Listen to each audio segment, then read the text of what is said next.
This episode is sponsored by the Farm Drinkery, best dive bar in the corner of a strip center on Champions Forest Drive in Louetta in Spring, Texas.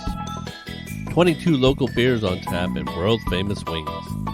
Come for the great atmosphere, stay for the free high fives. Use the code BeerNerd20 to get 20% off your bill. I wanna know what you're thinking. There are some things you can't hide. I wanna know what you're feeling. Tell me what's on your mind.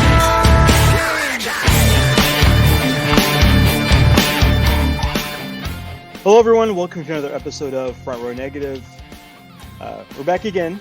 And I keep always saying that we'll be back soon, and then we take breaks. We'll take a break, and then we'll be back, and then I'm like, yeah, we're going to come back. And then we take another hiatus, and you know what? We're back when we're back. There's no schedule. There is no schedule at all. We're on that Vince McMahon timeline of doing whatever we want, whenever we can. So that's just how it is. Exactly. Yes, but we're back. I am your host, Aaron, and I'm joined by The one and only Forbidden Doof. I was trying to come up with something clever, and all I did was replace a letter. I'll be honest. It's okay. I came up with the off limits window, so it gave me a mental giggle when I saw that. And we are joined by nobody because this is basically just us talking, recapping the Forbidden Door pay-per-view. Normally we'll either have Robert or we'll have Clay join us, but this is kind of last minute kind of throw together to crank out an episode. And so we're going to be covering Forbidden Door and also something that we've both been playing recently. And that's pretty much a throwback to our childhoods. Oh my God, you ain't kidding, man. The TMNT Shredder's Revenge that hit, I think, all systems recently. Or almost all systems. I don't know. But we've been playing on an Xbox. I've had friends play it on PlayStation 5 or PlayStation. Everybody's having fun with it. We're going to kind of talk about that and just that whole game because that's also a lot of fun as well. So before we get into that, sir, how are you doing? I'm doing well, man. I'll be honest with you. I have been burning the candle at all 17 ends recently in regards to art.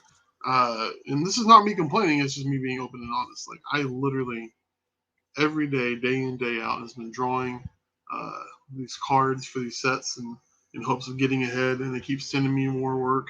I'm literally in the middle of a tornado of due dates and assignments, and in the midst of that, trying to stay relevant with the collectors. So it's been interesting, man. But like you said, we've had time to squeeze in wrestling and some gaming. Which, if any of you have listened, no, I don't generally have much time for that. But with this game in particular, I had to make time. Yes. And yeah, especially with this game in particular. I know you've been burning the candle at all ends to be on demand. I mean, you're doing the card thing. I'm dealing with a lot of things at work at my normal job. And when I come home, it's I get rid of my my design hat and I put on my my Lurch Butler hat and take care of things here. So Lurch Butler hat? Yes. Yeah. AKA the daddy hat? Is that what you're saying? Sure. Let's go with that. Let's go with that. Oh, let's definitely go with that. So, but yeah, Turtles game came out recently. Shredder's Revenge. This game had a lot of hype already to it, just because of the look of the game, because it was very reminiscent of the Turtles arcade game. Super throwback, yeah. Turtles in Time. If you had that, Super Nintendo. If you had the Sega, the Genesis, I think it was the Manhattan Project? Power Stone? No, man. I think Manhattan Project was NES. I think it was the Power Stones or the Gem Stones or whatever for the Sega Genesis one. Oh, that's right. It was something like that. But basically, this is a big throwback to all those fans. But that's not the only thing that made this game stick out. What made it stick out was that you could play up to 6 people at one time. Well, when you hear that, you're like, well, there's 4 turtles. Who else can you play as? And that's where people, again, got all hyped up again. You can play as Splinter. You can play as April. And because of screenshots of a leaked game, people saw that you could play as Casey Jones. but Casey's not available at the very first screen. He's not. You have to earn Casey. And It's how do you always a earn? rub. It's always a rub. How do you earn Casey? You got to beat the game to unlock him, Those which sons of is bitches. challenging enough as it is, which is very challenging. So we got to play together for a little bit. I got to play with the guys at 3BAM at 3 Beers and a Mic podcast. I've been playing here and there at home when I'm not playing Call of Duty with the Godzilla armor. So yeah. So that's awesome. It's been a lot of fun. So what's your first take on it? Like what are My your thoughts? first thoughts, honestly, were it literally did take me back to when I would have that the original arcade game at the Sellers Brothers. My mom would go grocery shopping at, and she would give me like $2 in quarters or $1 in quarters, and I'd make this last. I'm like, oh, okay. So like, of course, I'd have my ass whooped. I wouldn't get it past like the second level or whatever. So I was a kid, right? But then fast forward. Okay, which version were you playing? Were you playing the first arcade game with the fire in the apartment building, or were you playing Turtles in Time, the arcade? Yeah, no, it was the first one. It was the first one. Yeah, and it was just fond memories, man. And this game literally brings all of that to the forefront. I love the fact that we have a next-gen console that's giving us the best possible bit rate you can get on these, like, what is it, 32-bit or 16-bit graphics? 32-bit graphics? 16-bit, yeah. It's awesome, man. It brings back all the good memories of those games. Oh, yeah, most definitely. So, like, who's your pick? Well, first of all, have you got to play it as everybody yet? The only person that I haven't used yet, I think, has been Michelangelo. Okay. Yeah, and that's not because that's not a calculated move. I just literally hadn't had a chance to use it yet. Okay. I've played it a little bit with almost everybody except for Raph. Because one of the achievements in the game, or one of the point systems in the game, is to get everybody leveled up to level 10, or to get everybody maxed out. And level 10 is the highest amount. I've leveled up to 10 with Mikey. I'm at 8 with Leonardo. I'm at 6 with Donatello, and everybody else I'm at 2 or 3 except for Raph. He's still at 0. So okay. I'm slowly building it up. With this game, and so far my favorite is a tie between Donatello and a tie between Leonardo, just because of Donatello's reach.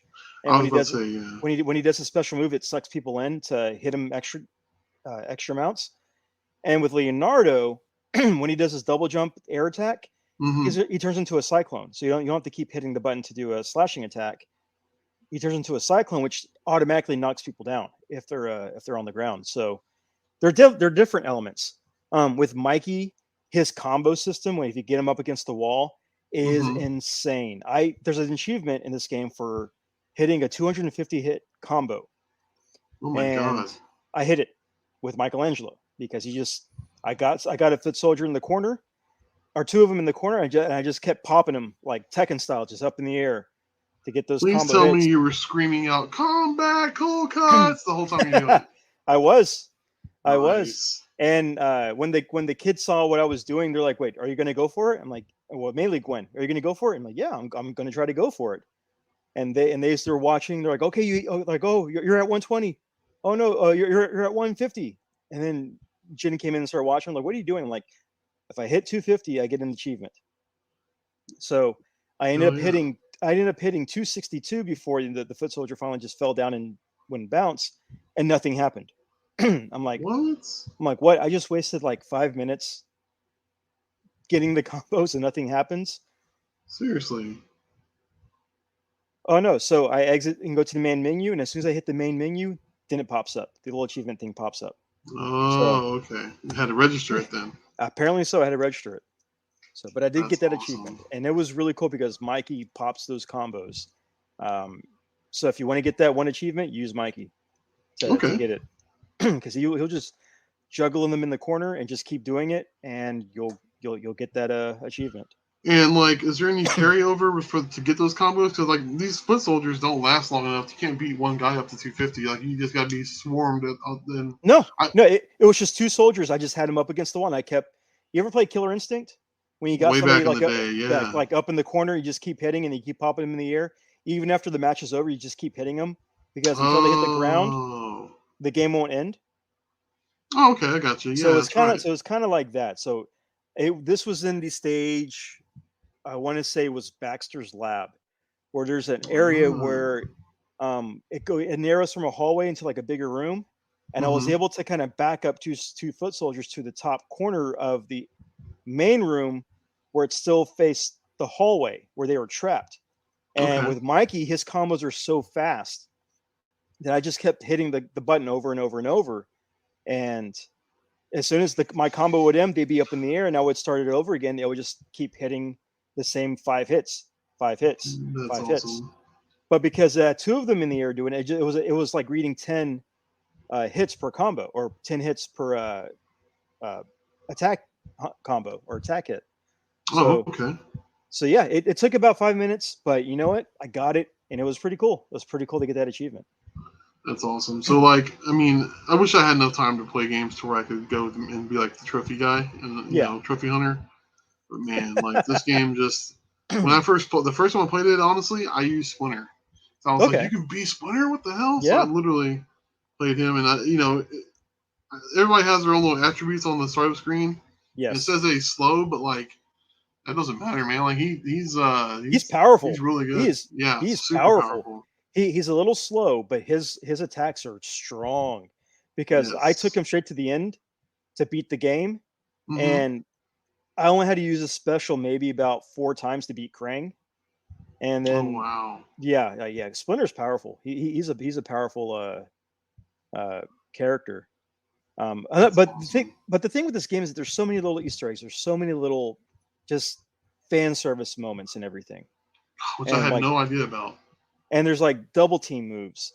You can high five your person. You can revive your person if they fall down. That's awesome. Yeah, I did not know that. That's insane. There's air specials. There's your regular special attack. There's sweeping. There's the charge attack. I mean, Michelangelo even does a little like bicycle kick like Liu Kang does in Mortal Kombat. It's What? yeah. There's a video. Somebody put together a video of all the the fighting game inspirations that the turtles use, and one of the things that gets used is that Michelangelo does the bicycle attack via That's a la dope. Liu Kang. You know, like Raphael does like the uppercut from like Ken and Ryu. Yeah. Oh yeah, he Michael does, huh? Michelangelo does like the head kick where you jump kick someone down and it pops up in the air and does it again, kind of like Chun Li does. Uh, Oh yeah, and yeah. then Splinter does like the up kick, like Yoon or Yang from Street Fighter Third Strike. So there's like all these like Easter eggs from other video games that are like thrown in there. And even Casey Jones has a Easter egg or a throwback to Smash Brothers, where if you do his charge attack, where you press and hold your main attack button, Mm-hmm. uh, he puts a golfing cap on and he uses a golf club to hit your person or hit the opponent, like Peach does in Smash Brothers. That's So freaking awesome. I can't wait to play with him, man. My wonderful wife got me the special edition like steelbook and everything, oh, nice. which I think he is a DLC that comes with it. Like you get a code just to download him Well, or whatever. But like, man, cool. like I won't get that thing forever. It's not coming until Well, like next year. nah, you'll get it eventually. But I mean, yeah, there's so many Easter eggs in this game, so many villains, references. The taunts are hilarious. Some of the Yeah, taunts are you so showed me funny. that too. I didn't know you could even do that. Yeah. If you do the taunt, that gives you the power to do one of your special abilities. So what you do is after you clear a screen, do your taunt to get your powers back, and then use it on the next room. Do the taunt Fair. again, get your powers back, and just repeat, rinse, wash, repeat. So I gotta be Because honest with you, like, yeah, when that tutorial screen came up, I did not want to sit there and try to figure out every freaking button combination. There's no way. yeah, it's difficult, but doing that makes the game funner. It does make the game kind of fun. So Yeah, that's a blast. it definitely adds to it. And and then when you start discovering like the combo attacks, like you remember in the Simpsons arcade game where if you choose 2 characters or you're playing with somebody, you could do Mm-hmm. like a double attack Oh yeah. type thing. Well, that happens in here too. That happens in this game as well. Oh my god. And I've only seen a few of them. Like I know Splinter will grab a turtle and throw it like a fireball across the screen. That's dope. The turtles will do like a back-to-back shell attack. like Secret Like of the in the Ooze when they movies? did it. Yeah, like from the movies. So That's freaking awesome. it's a lot of fun. Yeah, I've already, like I said, I've beaten the game with Splinter and I beat the game with Mikey, and yeah, it's just a fun game over. Well, listen, And here's a serious question. yes, If you are Vanilla Ice and you're not in this game, are you upset?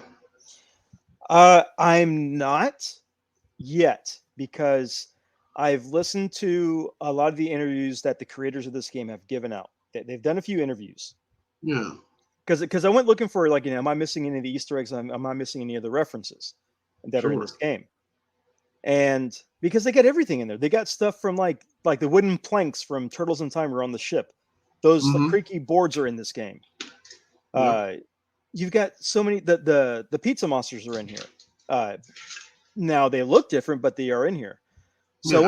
I went looking for if I'm missing more references or Easter eggs, and I discovered some interviews that the creators did. And and the one questions they get asked about is our DLC, character Yeah. skins, additional characters, or levels. And one of the things that they said was that with the character skins, they can't really do that because each drawing that was digitized took months and months to do. Oh So man. just to do one skin would take them, or for them to do two skins, they said it would take them almost a year to do, to draw it out, draw the animations, do all the different Damn. things. And honestly, they said that it's too much for them to handle. Wow. For Okay. for DLC characters or levels, that's a different playing field because they said that they've already got animations for characters that they wanted to put in but they didn't put in. And that raised the question, well, who else would you want to be in there? And the guy made the comment, and one of the creators, I forget his name, but he made the comment that it would be cool to see Usagi Yojimbo in there. So Dude. if we do get any more of this game, because this has become a big hit over the weekend, I wouldn't be surprised if we got Usagi, if the frogs are playable, maybe the neutrinos, since they've already got animations for them. They've already got this character designs and the animations for them because they're in the game. Sure. I wouldn't want to play as Irma. I wouldn't want to play as Vern, and I wouldn't want to play as Burn. So, but the neutrinos, the frogs, definitely Kino. Usagi Yojimbo. Dude, if we got Kino in this game, that would be That'll great. be sick. Yeah. If we got Mondo Gecko in this game, Oof. Dude, Ace Duck. Ace Duck, Ray Fillet, Oh any my of the old God. Mutagen Man, any of those old characters, even villains, Yeah. even villains. It'd be great. I mean, we could have Cyber Shredder. Metalhead's in this game.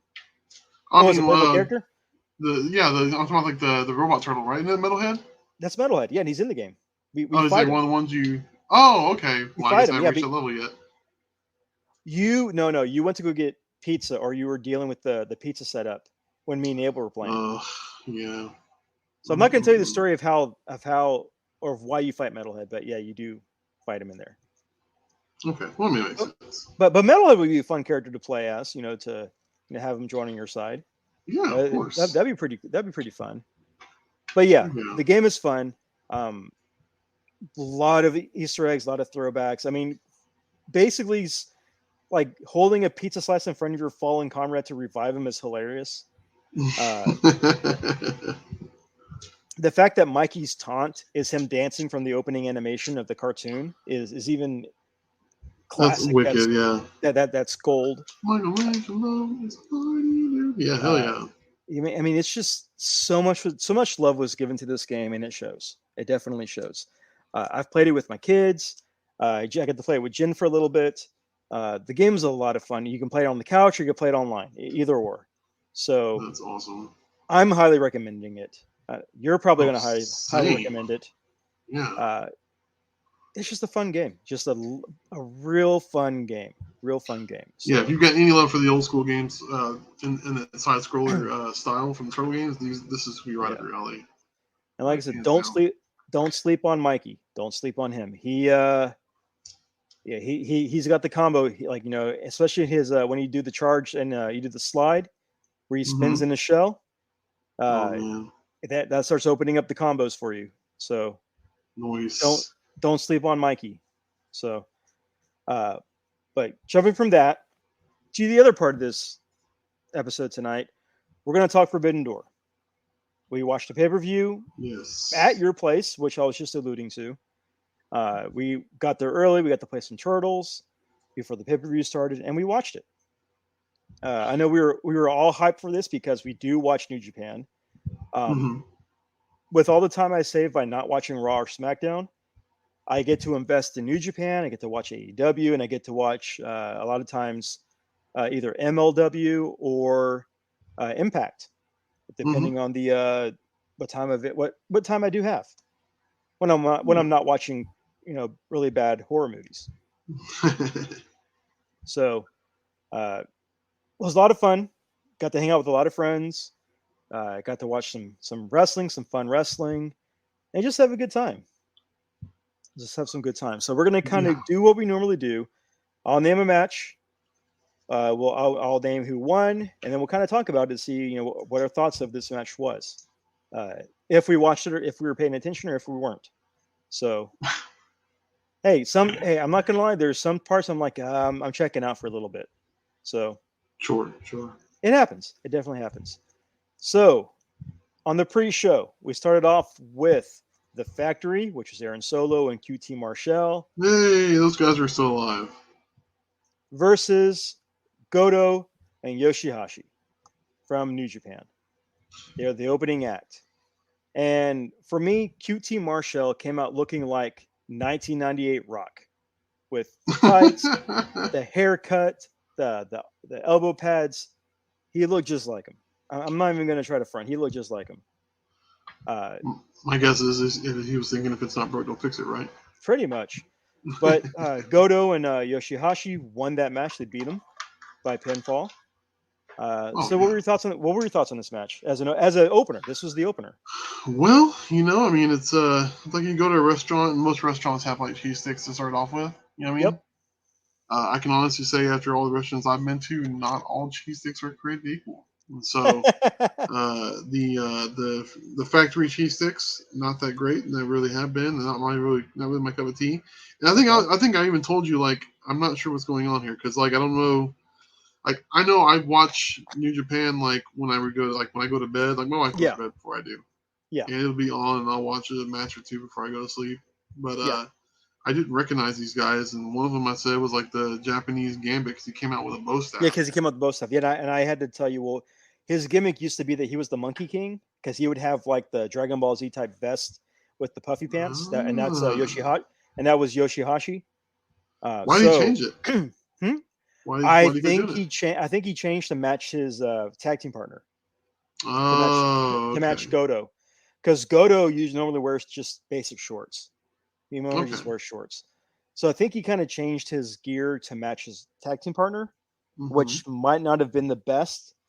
Because when you look at Yoshihashi, especially when he's carrying that staff, he looks like the Monkey King. He definitely does, especially with the blonde hair that he has. So okay. Yeah, and to your point, like you said, there are a couple of times you might have checked out a little bit. I was kind of in and out of this one as well. Okay, that's fine. And so, because I didn't have any like a quote unquote dog in the race, you know what I mean? I was like, okay, that's perfectly fine. I think my takeaway. I watched this match. My takeaway from this match is that Aaron Solo is hugely underrated and should be in the mid card, feuding for the mid title somehow. Okay. I can't disagree with that. Yeah, Yoshihashi, for someone his age and what he's done and what he's contributed to wrestling, he should have been more of a ring general or more involved with this match to kind of direct it where it needs to go. But out of all the people, Aaron Solo was the breakout for me. So that was my takeaway from it. It wasn't a bad match. It was a decent opener. It got the crowd kind of hyped up. It got them, psyched for more when they started doing the high flying stuff. And when QT Marshall started, jab into the crowd to get him worked up, and it worked. It was a decent opener. Yeah, so, I'm inclined to agree with that. Now, I think I also agree with you about Aaron Solo. Only thing I would say differently about Aaron Solo is like he could be a solid mid-carder guy. He could. He has no personality, man. He needs a gimmick, not just Mr. X Bailey that everybody knows him Uh, as. he does need a gimmick, and I think he's never really done anything to give himself a gimmick.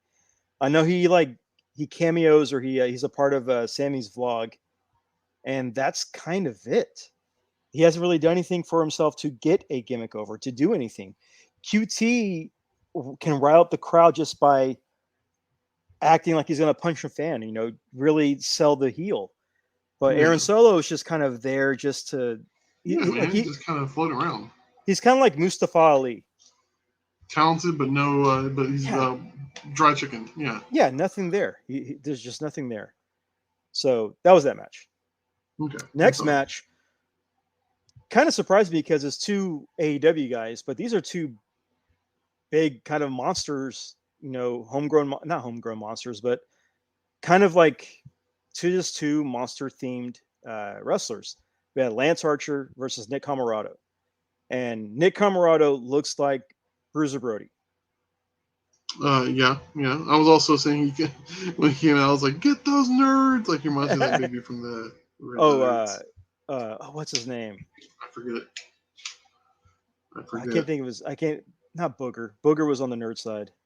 Yeah. Ogre. That's right. Yeah, he does look like Ogre from Revenge of the Nerds.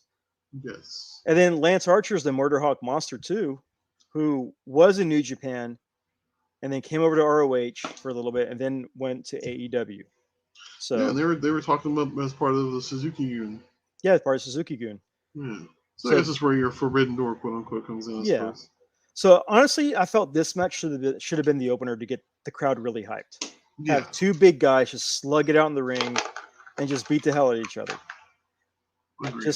Just do that. Just have them slug it out and beat the hell out of each other for whatever time limit they were given. And Lance Archer won.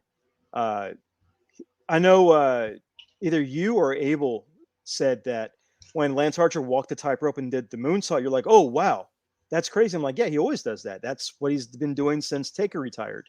I think Abel said that because I've seen him do it before. So I was like, then it was Abel then, and I'm like, "No, he's always done that. He's been doing that since Taker retired.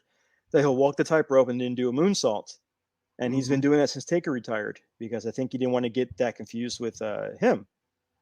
So Abel's impressed by that, and he's like, "Oh, I guess I need to watch Archer more." I'm like, well, you have a wrestling podcast, do it. Yeah, you would think so, right? You would think so. But that was a good match. I did enjoy that one. I watched that one. Like I said, they slugged the hell out of each other in that match. Two big meaty men slapping meat, if you will. Pretty much. So, what'd you think of that one? Yeah, man. You're just talking about two titans, man. Like this would have been a perfect WWE match. This is what you would have seen on any given WWE to just two big mountainous dudes throwing each other around. I mean, it was fine. Yeah. I think Comoroto needs a gimmick, other than just being big. But I mean, I know I sound like a WWE guy when I say shit like that, and I know that. But I know I like characters. You know what I mean? Certain guys can get away with it, but other guys can't. I think Nick is coming out on his own by doing the crazy kind of berserker type of gimmick that he's slowly getting into, because before he was just the big guy, but now he's kind of doing that Ultimate Warrior type of craziness with the hair and the streamers and everything. So he's slowly getting a character where his faction partner, Aaron Solo, is just still just there. Floundering around. Yeah, I agree. Still just there. Yeah. So next up, we have Swerve in Our Glory, Keith Lee and Swerve Strickland, against Suzuki-gun, which is El Desperado and Kanemaru. And Swerve in Our Glory won that one. There's some little heated tension between Swerve and Keith Lee because they're still kind of going the bitter rivals tag team partner type storyline. But Swerve is just crazy amazing in that ring. Yeah, I never would have guessed that, man, watching one in WWE. Well, I remember seeing him in Lucha Underground as Killshot. And he was really good there. And so, Swerve is just he's just crazy talented. He's just so talented. So I mean, I don't want to say I don't want to be those guys like, oh, he's got a bright future. No, he's talented, and he should have a bigger spot or a bigger spotlight or a match, thing on the show to highlight I that. agree. That's the curse like of AEW, though, man. I mean, I hate to sound like that guy, but they got so much people. Too many people, too many people. So yeah, it is what it is. But yeah, they won. What were your thoughts on this match? I thought it was good. I always liked Keith Lee ever since I've discovered him through my wife. He's just surprisingly agile for his size and what he can do. And Swerve again, that's another guy, like to your point, that just wasn't realizing his potential in WWE. It was just, I think he was a victim of them just trying to sign everybody that way nobody else could have him. You know what I mean? I get a little bit. I get a little bit of that too. I know I listened to a podcast that he did when he interviewed with Jericho, and he said that when WWE hired him, they brought him in because they saw his match with Darby Allin, and how smooth he was, and how smooth he was in the ring. And he was talking about how originally they wanted to call him, was it? I think it was Scott Smooth Strickland, but then he wanted to use Swerve because of his hip hop roots and his love for Kanye West. So it's like with Swerve. And I mean, you just watch him in the ring and he's so good. Yeah. I mean, he hit, just as an example, Chain, he hit an Irish whip where the guy fell down, then he rolled on the guy to roll him up into a leg lock with that wrapped around his knee, pulled the guy up into a sit down powerbomb. And he did it without hesitation or having to pause to kind of get the move off. He did it in just a finesse way. So yeah, he's solid, man. Yeah, completely solid. Just Swerve is, he's becoming one of my favorites. Just of how good he is. So I like that. I definitely enjoyed that one. And I can't wait to see what Swerve does next. Yes. So next match, this is when we sent the kids to the other room. We turned the volume up because we had the Acclaimed and the Gun Club versus Unamara and the LA Dojo, which is Alex Coughlin, GKC, and Kevin Knight. And if you know it, and if you've ever heard of the Acclaimed, you know why we send the kids out of the room and we turn the volume up. Oh gosh, yeah. Platinum Max Caster is golden on the mic. He's golden on the mic. People will say that, oh, he's just ripping off John Cena. He's just ripping off John Cena when he had his rap gimmick. If John Cena was the rapper that he used to be in today's current market, Max Caster would have him for lunch. Oh, he would. Yeah, he would. Yeah, I'll say he would annihilate him. he would roast them. Yes. Cena was doing something that he ripped off of R-Truth that when he was doing it. Max Caster is just spitting heat. He is just spitting heat. No cap. He is taking busting FR. No cap. Damn it. But he's doing it different stuff every week. He's not just saying rhyming words as he pauses for 10 seconds like Cena used to do. Right. He's hitting a beat. He's getting it going. He's making it entertaining. Off the dome, if you will. And the match was okay. The match was okay. Yeah. But I had a problem with this match. Oh. And we kind of discussed this later on in the night when we were watching it. When the match started, when they rang the bell, Danhausen appeared on the screen. And we all pop, yay, Danhausen, yay. But then he's like, I got a present for you, Ass Boys. And he plays the new Ass Boys themed, which causes the Austin and Colton to run off. Mm-hmm. And that was it.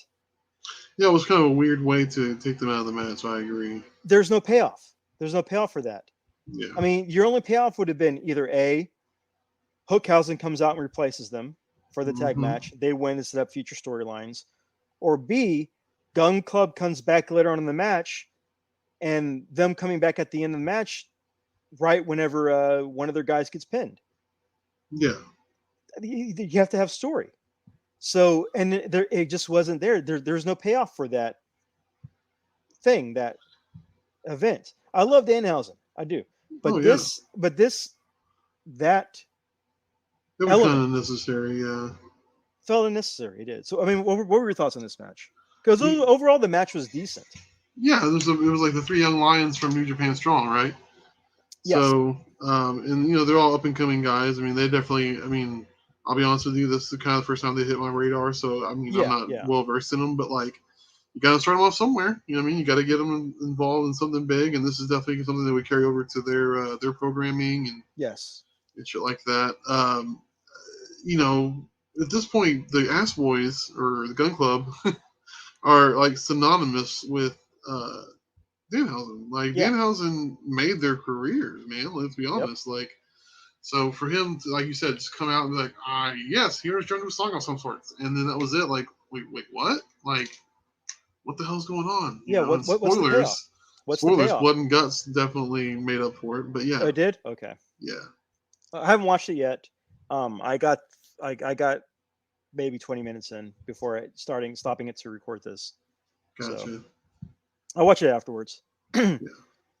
But yeah, that match was decent. I mean, the match was decent. A whole bunch of new young guys who got to work with Billy Gunn, who is a legend, who is a really good worker, very yeah. old school. So they definitely got the rub off of him. Mm-hmm. But yeah, this element confused me, and it didn't. As for a pay-per-view, it didn't make sense. It was just to squeeze Danhausen in for the Danhausen Yeah. fans, Yeah, which is fine, but do more with it. yeah, pretty much. So next matchup you have is Suzuki and Les Sex Gods, which is Chris Jericho and Sammy Guevara, along with Ty Conte versus Eddie Kingston, Shota Umino, and Wheeler Yuta. Shota, however, is the son of New Japan referee Red Shoes. But you would not know that unless you either watched New Japan or you saw the vignette that aired before this match. Did his son wear red shoes in honor of his father? No. All he Weird. did was have a better conditioner for his hair. Right? That was it. So this match, very back and forth. It was more technical slash, what's it like? Test of strength between Kingston and Suzuki, back and forth, with chops. Suzuki and Suzuki, not Jericho. Suzuka and Wheeler Yuta, with Yuta being like the new popular up and comer, and him going up against Sammy Guevara as well. Which honestly, that's a dream match waiting to happen: Guevara versus Yuta. Oh God, yeah. I want to see that in the future. Good for But you. I mean, that guy's come up. So. But I mean, overall, it was a good match. I mean, of course, he had hijinks because Ty Conti was there. And then if you watched Sammy's vlog, then you'd know that Ty Conti is a big Suzuki mark. And she missed a couple spots because she was marking out while watching Suzuki in the ring. Or getting to work with Suzuki. So she admitted that she missed some things because she was, marking out. That's funny. It's pretty funny. But overall, it was a good match. I enjoyed it. I didn't check it out for this one. What did you think? I thought it was cool, man. I mean, I know there's some people out there who complain about Suzuki with the whole slapping thing, but I think I guess you just have to be on the wavelength to get it and understand it and be with it. You know what I mean? Yeah. Like he's just an old school, bare knuckles fighter kind of guy, man. He just beat the shit out of you. He's kind of like the older elder statesman of like what Kingsman or what Kingston is, now, like just a beat him up, whoop your ass kind of dude. Suzuki is the epitome of strong style. He is the Right. epitome of that. So fun. Here's some fun facts about Suzuki. He is a former MMA cage fighter. He has that background where he would fight people for real and win. He's not one of those guys that goes and has a couple matches, has a decent win-loss record, and then comes back. No, he fought people and won. That's He awesome. did that. Asuka's final match, Asuka in WWE, her final match, she handpicked Suzuki to take her out. That's right, dude. If you go YouTube this match, if you're able to, because of how violent it is. Asuka wanted Suzuki to beat the crap out of her. That way, in the Japanese fans' eyes, there is no way for Asuka to come back to New Japan. So he whooped her ass. Oh my He god, put yeah. the beat down on her. If you thought the Foot Soldiers whooping Raph's ass in the first Turtles movie was bad, this is times 10. This is times 10. Oh man, yeah, it was vicious. I mean, I watched that. It was not nice. No, it was not nice. It was very evil. Yeah, very evil and not anywhere near nice. But Suzuki is a mean, crazy bastard. He is just he's scary. He is very scary. So Yes. to see him team with Jericho and go up against the other guys, I mean, people were wanting to see this guy. He's definitely someone that you want to watch. So Oh, yeah, definitely. I enjoy this match because I love Suzuki. He's fun to watch just because he's crazy ass old man. And it was great. Oh yeah, So absolutely. so next up, we got our three-way tag match. We have FTR versus United Empire versus Roppongi Vice. I like this match, man. This was a good match. This was a decent match. I did check out here and there a few times, not by choice, but because I was getting notifications about freelance work, and I was contacting or talking back with the person because they wanted some work, and I'm like, toward the end, I started responding back. Yeah. But there's a reason why all these guys are good. There's a reason why Roppongi Vice was so successful in New Japan. There's a reason why Great O'Khan and Jeff Cobb are the powerhouse wrestlers tag team wrestlers that they are. Especially Jeff Cobb, Kim's cousin. That dude is like a stout little fucking he's like a human bulldog. He is. And there's a reason why they call them, 6-star FTR, because they deliver. A storyline. Freaking time. A storyline was involved in this match with a story injury to kind of build up some tension. Even though, we'll talk about that later on after the pay-per-view about the other things that have happened with this show. But yeah, great match. I enjoyed it. Lots of fun. So what were your thoughts? I really kind of got a better idea of United Empire's tag team here. I really enjoyed Great O'Khan.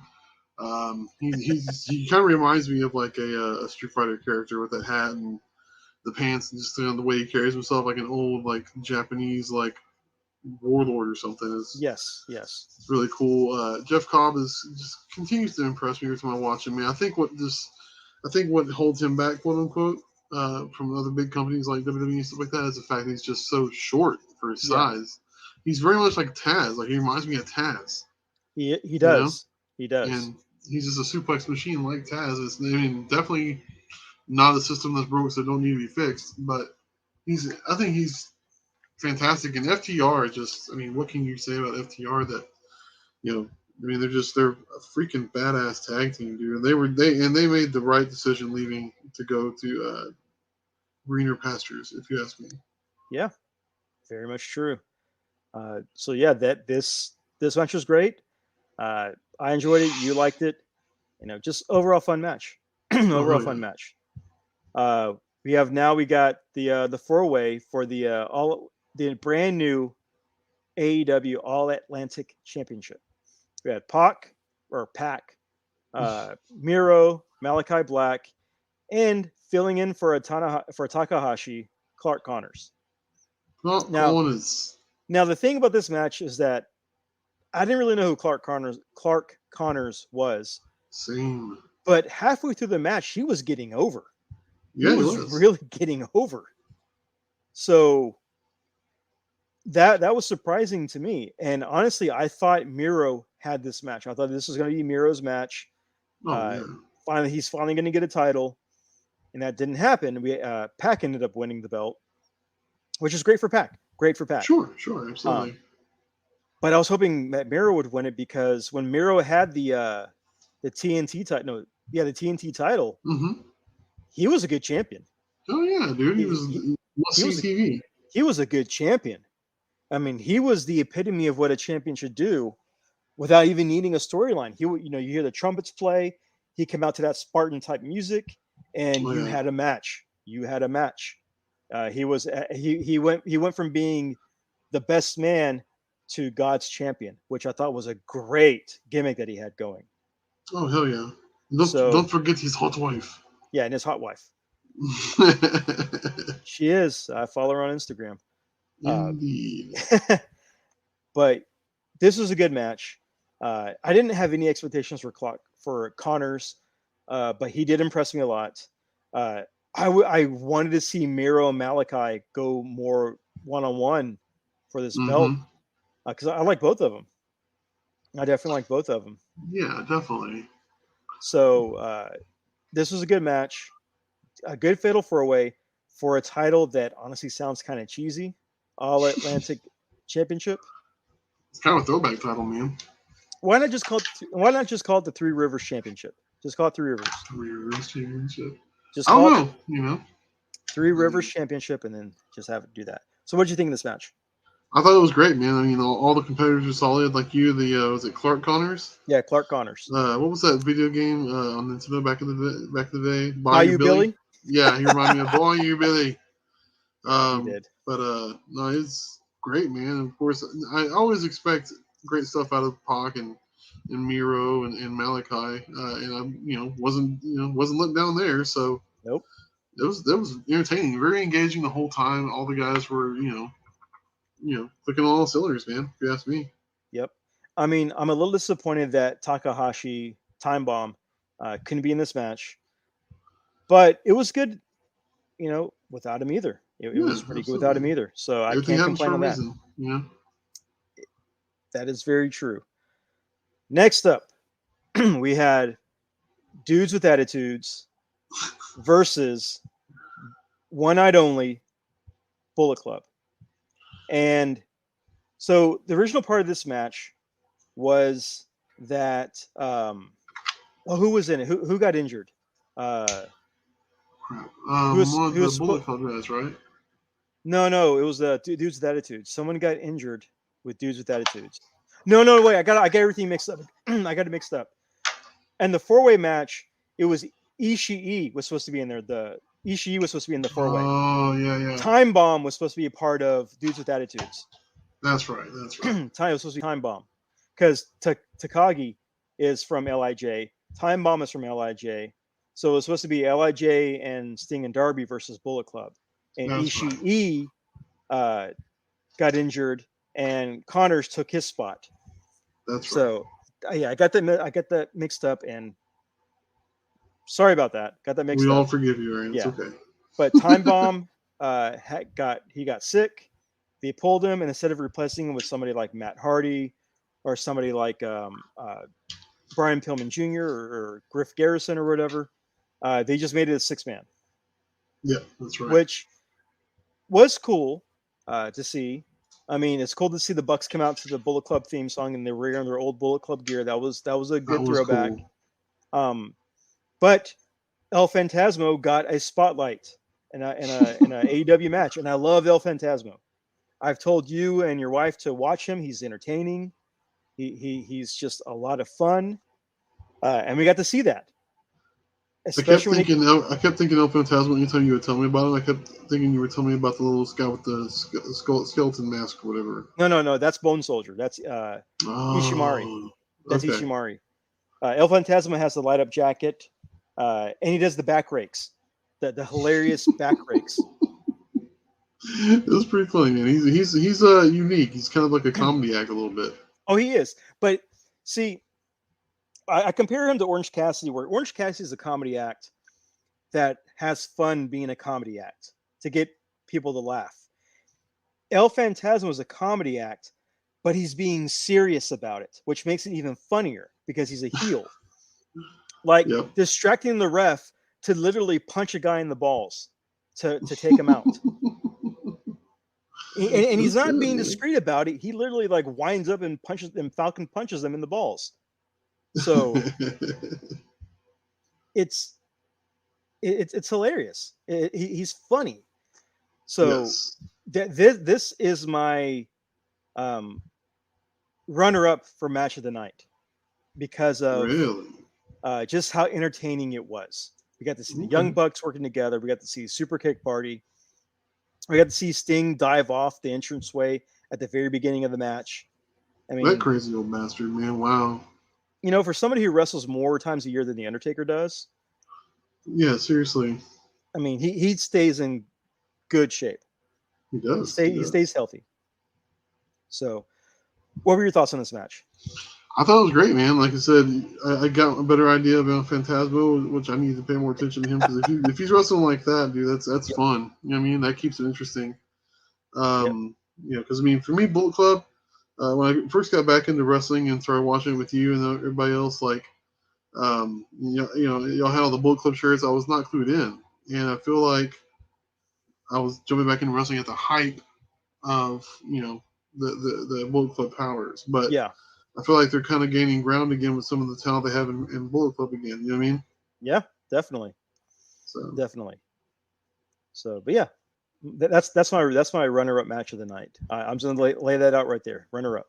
and I love the Bucks, man, but god dang it, they're kind of getting old a little bit sometimes. You know what I mean? Don't you start pulling that flippy dippy stuff. No, it's nothing about Flippy Dippy. Honestly, Okay. it's about BTE. Like Okay. the slow motion bullshit and all that stuff. I'm like, okay. Yeah, the show is getting kind of they lost a lot of their talent that they used for the show Yes. in favor of talent that I don't want on the show. I mean, I don't want Ryan Ziegler on there anymore. I get him off of that. He's boring. Yes. Super boring. So next up, we got Thunder Rosa versus Tony Storm, and I like Thunder Rosa. I do. Yeah. I don't like her as champion because she hasn't done anything to like get herself over. Like, you know, there's no promos, there's no online work. She has her own YouTube show that she doesn't use to her advantage to keep promoting herself as the champion. I agree. She's not doing it. I mean, when Sammy was TNT champion on his vlog or vlog, whatever you want to call it, he was promoting himself as the champion. Yeah. When the Bucks were the tag team champions for New Japan, they were promoting the hell out of it on their BTE show. When Kenny Omega was the champion, they were promoting that all over BTE. When the Good Brothers were champions and they guest on BTE, they were promoting that. You highlight yourself on your own shows to build yourself as a champion, and she doesn't do that. And I made the comment during this match. I'm like, man, with Thunder Rosa, it was more exciting to see her chase the belt than what she's done with the belt. You know? Yes, absolutely. And she suffers from hangman syndrome, where we love her. I mean, we love the character. We love, you know, her as a wrestler, but she hasn't done anything with it as a champion. She just hasn't done anything. And that's kind of disappointing. That's really disappointing. So what were your thoughts on this match?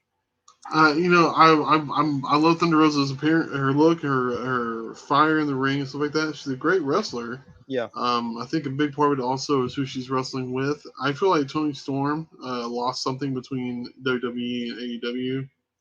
And I'm not talking about her butt. I'm talking about like I was going to say she lost some of that cake. She did, but she's lost some of her flair for the sport. I think that's just me guessing, but she just didn't have that intensity. And how many freaking, you know, flipping DVTs do I need to see from one wrestler in one match? Like, and again, that's just me armchair quarterbacking, but like she just doesn't do it for me in AEW. But Thunder Rosa is always solid, man. I mean, I always enjoy her. Just do something else. You gotta give her something. Put her in a faction. Give her a faction. Make her the leader of a faction. Something. I mean, Thunder Rosa is a good talent. Toni Storm's a good talent.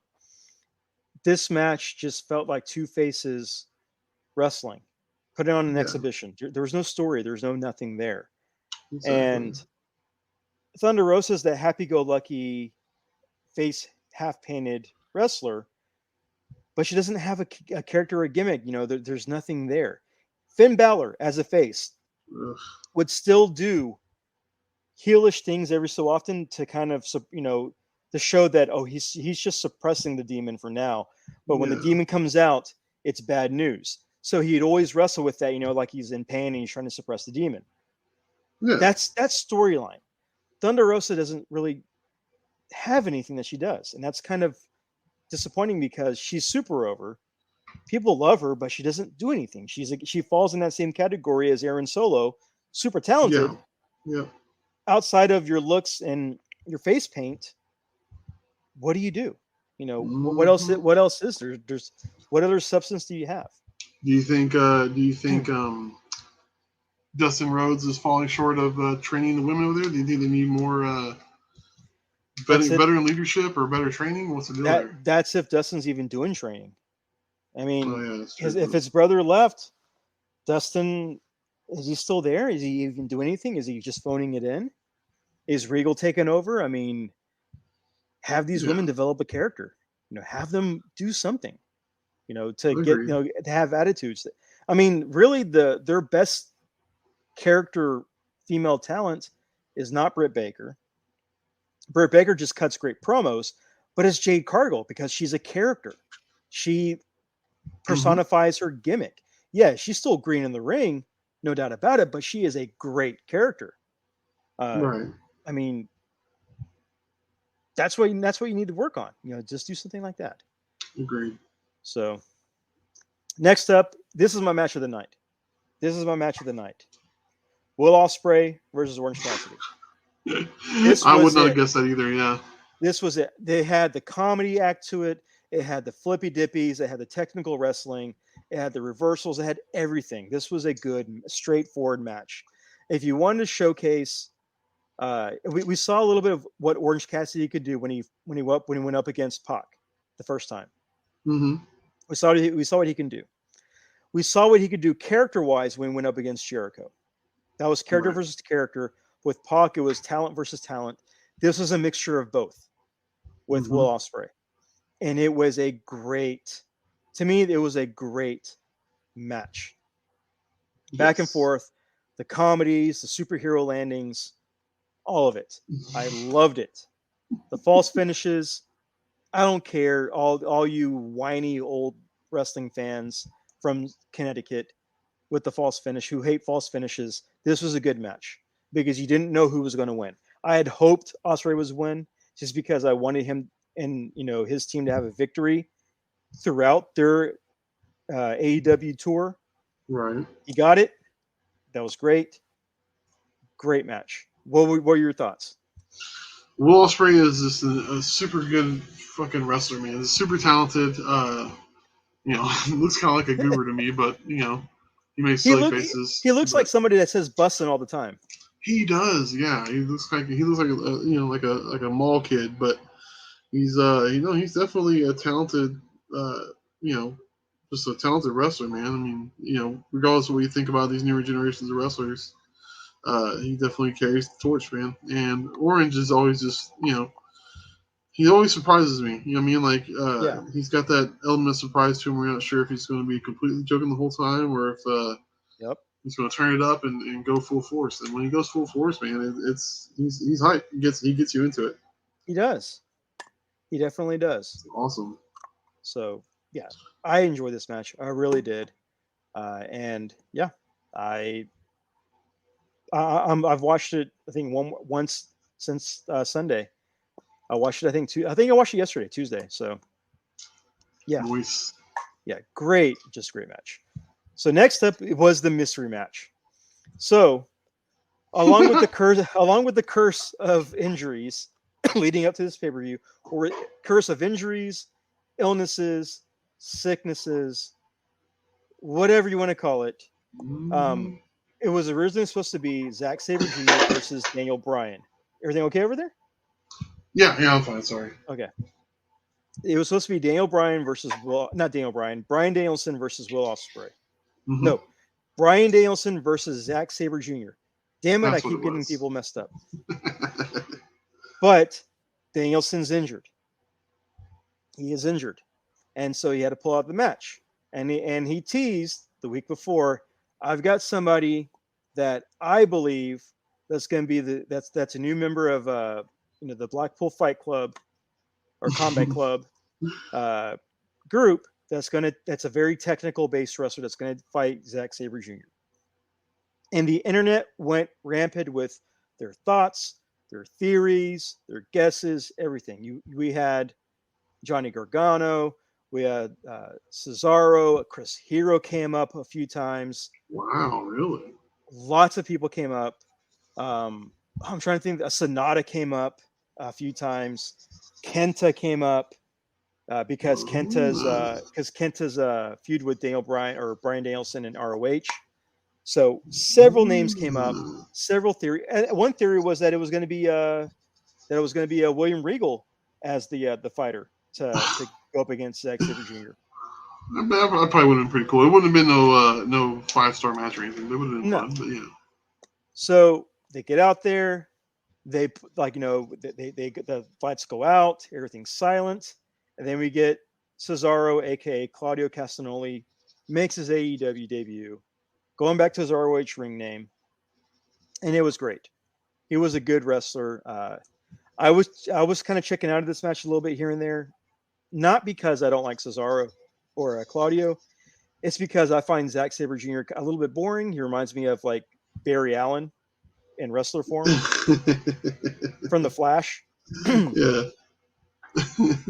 But I always find Zack Sabre Jr. a little bit boring just because he's so technical that you have to wait till the middle of the match before you start to see the story and you start to see his character.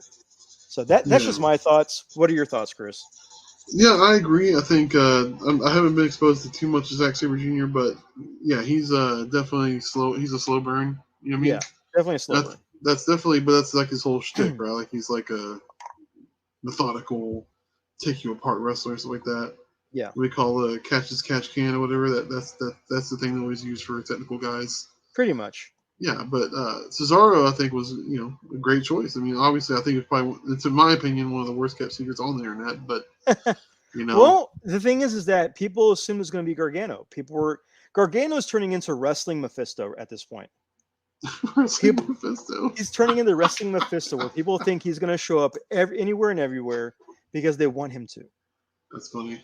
Good point, though. So, no, that's great, man. I mean. Up to this point, it was an enjoyable match, and side note, it was nice to not have to be cooking food the whole time, so it was actually I can watch with everybody. But yeah, overall, decent match. Yeah, Zack Sabre Jr. is definitely a slow burn, and that's no knock against him. No. You just have to have the patience for that slow burn, and I don't have that patience most of the time. That's probably why I was never really a big Bret Hart fan, was because I don't have that patience for slow technical matches. It took me a long time to appreciate Bret Hart, as a wrestling fan. I'm still trying to. Honestly, to me, his merch is more entertaining than he is. So that's fine. So next up, we have the Fatal 4-Way for the IWGP World Heavyweight Championship. We have Jay White versus Hangman Adam Page versus Okada versus Adam Cole. Now, going into this match, there were rumors already that Adam Cole was injured going into this match. Yeah. There was already that he was injured at the previous pay-per-view from his match with was it Hangman? I believe so, yeah. No, it was the Bret Hart, not the Bret Hart, the Owen Hart title. Oh shit, that's right. Good thing it. Crap, who did you wrestle? I forget, but there were rumors going in that Cole was already injured with his shoulder. He already had a shoulder injury. Yeah. So the match overall was good, was decent to good. It didn't start. I mean, my only issue I had was basically everybody reversed the Rainmaker move from Okada. They just ducked. So Okada only hit his move once on the person who didn't get pinned. Which seems odd, right? Yeah, it seems odd, especially if that's a short lariat. He should be able to hit it on multiple people, but he didn't.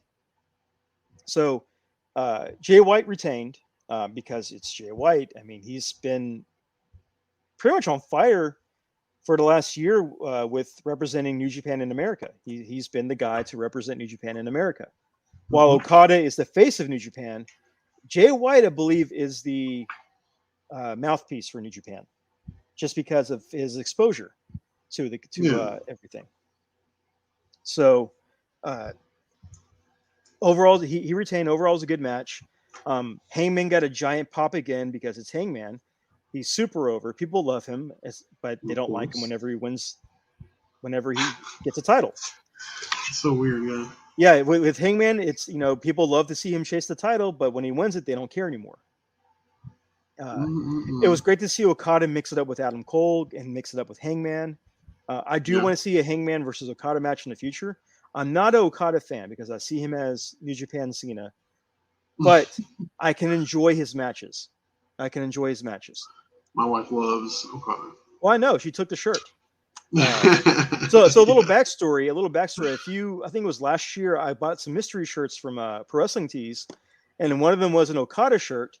And I, in our group chat, I'm like, "Hey, who wants this Okada shirt? It's free." And Chris goes, "I do." So I gave it to Chris.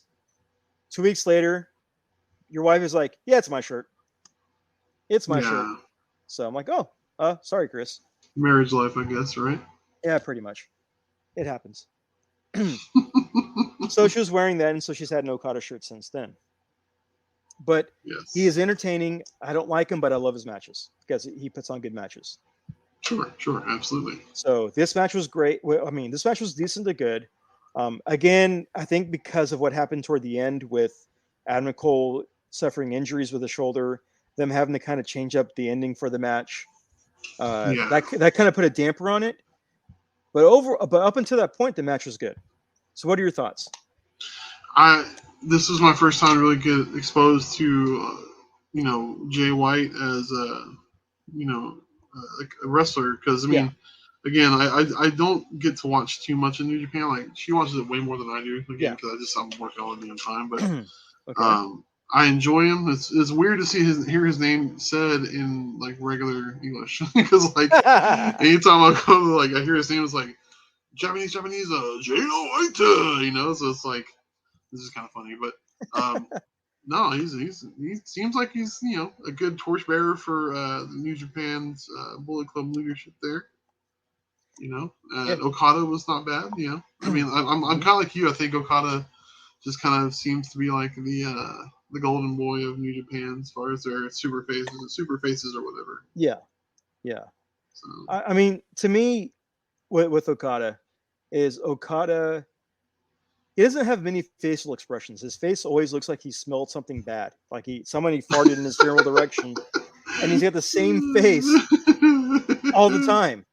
He's got the same, like, unsmelling soiled milk all the time. He's like, all of you wrestlers stink. I'm the only one that's great. You all smell like Old Spice. I smell like money. Oh, God. But he's got that face, and there's no other expression that he has. So that's a fair assessment. Yeah. but this was the longest match. This one ran at 21 minutes for this match. And again, it was good. The ending kind of hurt a little bit because of what was supposed to happen. But storytelling, I guess, in this match with everybody hitting their specials, everybody hitting things, but except for Okada, only hit his Rainmaker once. And everybody dodged and ducked the Rainmaker all the time. It made Okada look weak. Not weak, but lesser of a threat. He wasn't a big threat. That's fair. I mean, his dropkick was amazing. He had an amazing dropkick. Yeah. But no doubt. He just didn't look as a top star in this match as what he should have. So that's it. So final match. This is it. Moxley versus Tanahashi. The Ace versus Jon Moxley. So this was for the interim AEW champion because CM Punk is injured, who should be back, and I think within 2 or 3 weeks he'll be back by the airing of this episode. He should be back within 2 to 3 weeks. The match was good. Overall, it was good. Tanahashi is kind of from what I've heard in the backstage, he's super nice to his fans. He loves his fans, but to other wrestlers, Tanahashi's kind of a dick. He's Why kind is of that? he's kind of a diva. He pulls off a lot of diva. Jericho has commented on Tanahashi a few times to where Tanahashi tried to bully his way in a match. Jericho has to set him straight during the match to embarrass him, and they're Wow. good. So there's been some issues with Tanahashi. That's crazy. To me, he kind of reminds me of like old 1990s Triple H with his moveset and his attitude a little bit. Yeah. And I can kind of see that. But Tanahashi's going up against Moxley, someone who's a very hardcore styled brawler, who's No not really nonsense. Yeah. someone who's not really he's worked with that type of person before. So, of course, like any other John Moxley match, John starts bleeding. He's got the Cody Rhodes curse of tying his shoes. He's bleeding like profusely. It was a good match, back and forth. I can tell there are some times where Tanahashi was trying to sandbag Mox. There are some times when Tanahashi was not wanting to do or sell moves for Mox, and Mox kind of had to, give him some receipts to get him to work with him. There were some botches, there were some mistakes. I think those kind of fell on 75% Tanahashi part, 25% Mox of just getting fed up with Tanahashi. I never would have guessed, man. I never would have guessed it'd been like kind of guy. Yeah. But overall, it was a decent match. Moxley won. He's the interim champion until Punk comes back. And then we'll have Punk versus Mox, which will be a dream match. So, what did you think of this match? You know what, man? Again, I'm not too versed on Tanahashi. I know he's a big deal for a lot of wrestling fans. Yeah. To me, he seems like he's an elder statesman and kind of sluggish in the ring, kind of like Jericho sluggish. You know what I mean? Yeah, yeah. So maybe I just haven't watched enough of him in his glory days, but I feel like his best days were behind him, performance-wise. Okay. And I think him versus Moxley winning was a foregone conclusion. I couldn't see it, how the logistics would have worked out for Tanahashi to be the AEW interim champion. You know what I mean? So to give you kind of some old backstory to it, when Nakamura left New Japan, Tanahashi was basically his picked replacement to kind of carry the torch for New Japan and Nakamura's absence. Unfortunately, while Tanahashi has that kind of rock star air guitar type of gimmick to where, he's full of energy, he's the ace, he's all that, but he's not really all of that.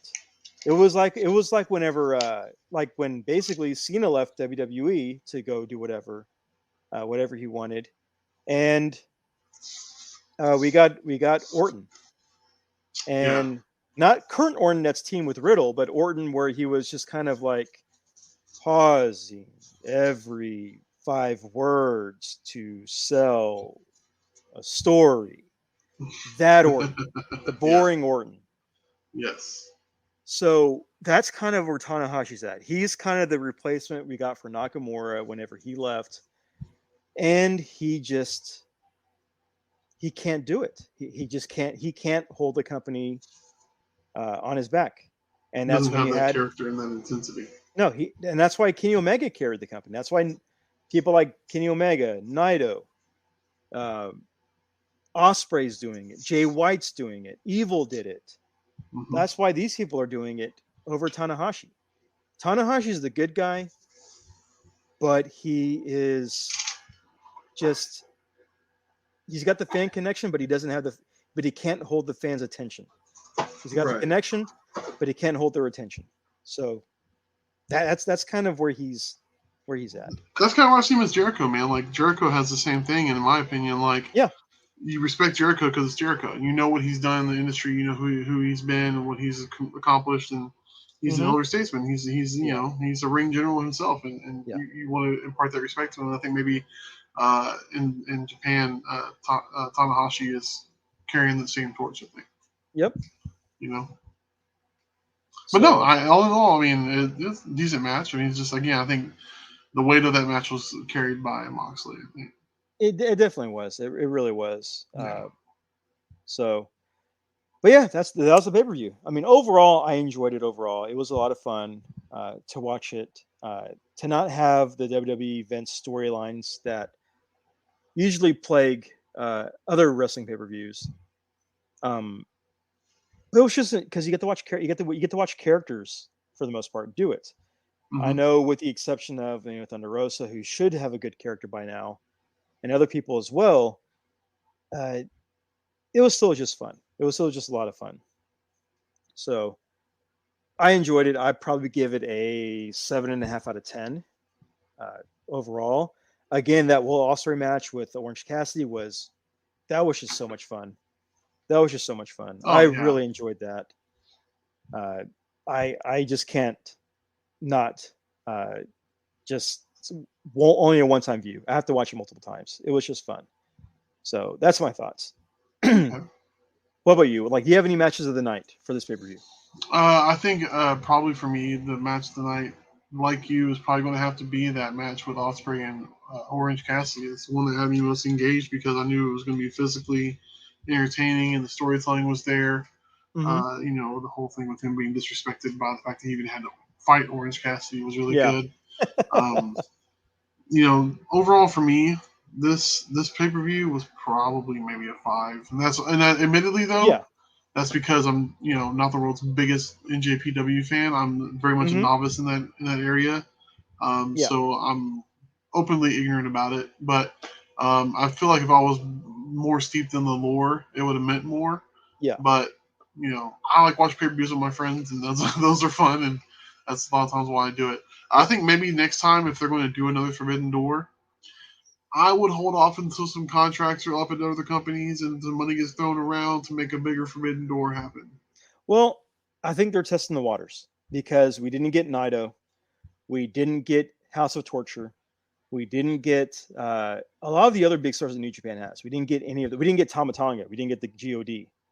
Right. We didn't get Juice Robinson, who's like one of the newest members of Bullet Club. We didn't get Austin Ace, another new member of Bullet Club. That's what I'm saying, man. I feel like there was a distinct lack of Bullet Club in this Sonata, thing. Evil. All these guys weren't a part of it this time, especially Naito, because Naito's one of the big pillars of New Japan. He's one of the people that are go-tos for that company. Yeah. So to not have these guys, and then also no Kenta. We didn't have Kenta either. Yeah, man. So, you know what? And as we're sitting here saying this, I feel like that just furthers my point that there's a lot missing. There was a lot missing that could have made this a bigger thing. Like with every sequel, you add more people. That's always the case when you have a sequel, you have more people. Yeah. So, I know there's going to be a Forbidden Door 2. That's going to be a new staple for both companies because of the success of this one. My only closing thoughts for this episode and for this pay-per-view is to go watch New Japan stuff, but mainly watch like El Phantasmo. Such an underrated talent. So underrated. He's the Junior Cup back-to-back champion. He's just so entertaining to watch. A lot of fun watching him. Anything from LIJ, Los Ingobernables, they're a lot of fun as well. And then also watch House of Black. Seeing Evil with Kenta and those guys who are basically Japanese goths. Mm-hmm. They're the Japanese goth squad. A lot of fun to watch. Definitely a lot of fun to watch. That would be cool with those guys versus like a House of Black fight. Would have been awesome. I was hoping for that. I was really hoping for all of that, but I hear that Buddy Murphy's injured or Buddy Matthews got injured. Yeah, let's talk about the injuries. So going into this pay-per-view, we had Takahashi got sick. He was out. Yeah. Ishimori injured. He's out. CM Punk injured. He's out. Adam Cole partially injured. Still did the pay-per-view. Injured even more. He's out. Bryan Danielson injured. He's out. That's insane. Jeff Hardy has his own personal demons. He's out. Mm-hmm. Who else? Nothing else. I think Statlander's was out as well. Yeah. Who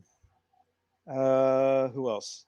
Because the list of names was just it kept growing.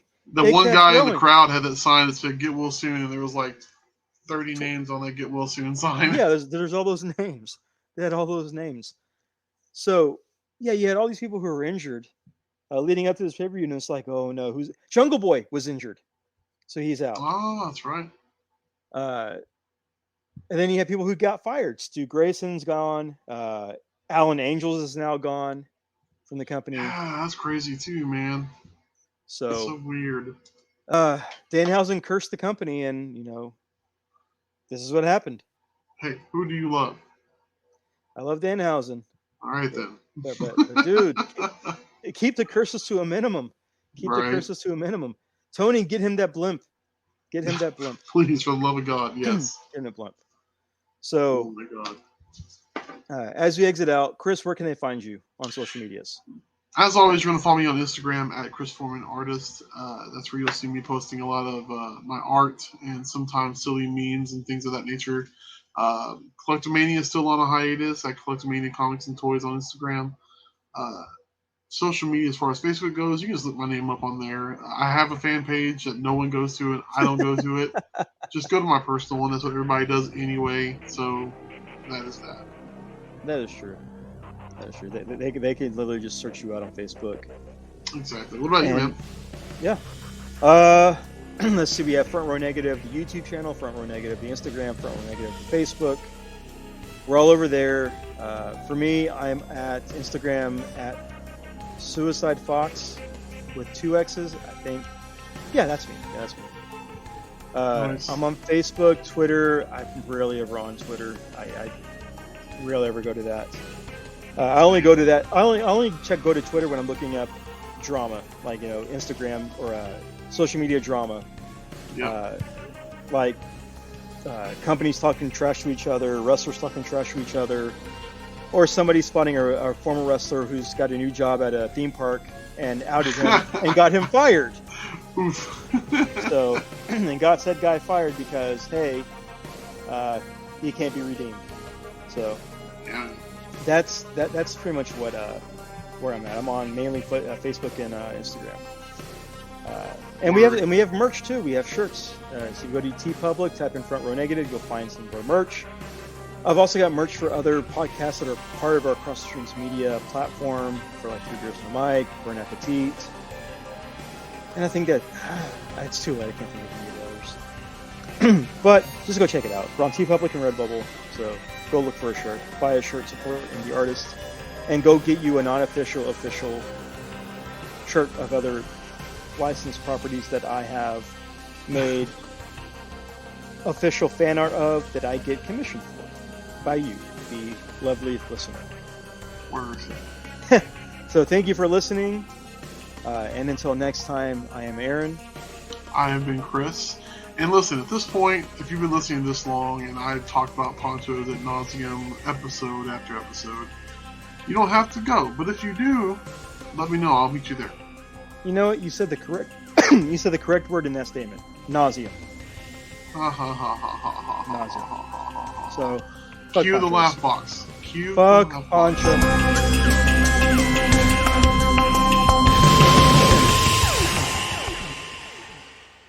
Like what you heard? You can hear more shows and podcasts just like ours over at the Cross the Streams Media website.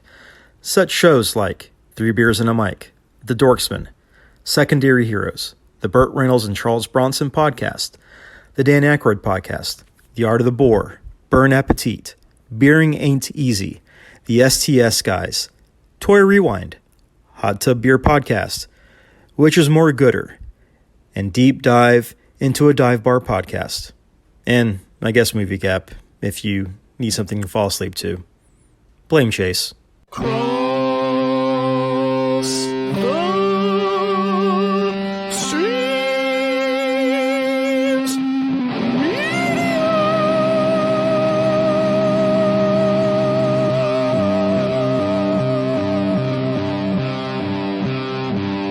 This has been a Cross the Streams Media Podcast.